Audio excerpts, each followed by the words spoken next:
لو أخبرتك أن هناك حيوانات بقدرات الأبطال الخارقين لكنها حقيقية، هل تصدق؟ سحلية البازيليسك تمتلك قدرة الركض فوق الماء، بأقدامها الخلفية الخاصة تخلق جيوبا هوائية تمكنها من الاندفاع على سطح البحيرات والأنهار لتهرب من أعدائها.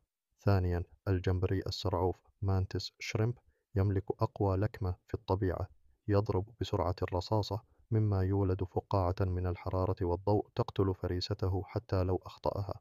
لكمته أسرع 50 مرة من طرفة عين. ثالثا، خلد الماء بلاتيبوس، هذا الحيوان الغريب لا يرى تحت الماء لكنه يرى الحقول الكهربائية.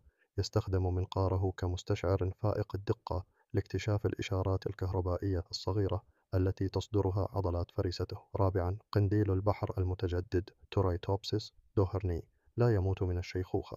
عندما يواجه خطرا أو تقدما في السن يمكنه العودة إلى مرحلة الطفولة، مرحلة البوليب، ويبدأ دورة حياته من جديد. الطبيعة مليئة بالعجائب. أي قدرة من هذه القدرات أدهشتك أكثر؟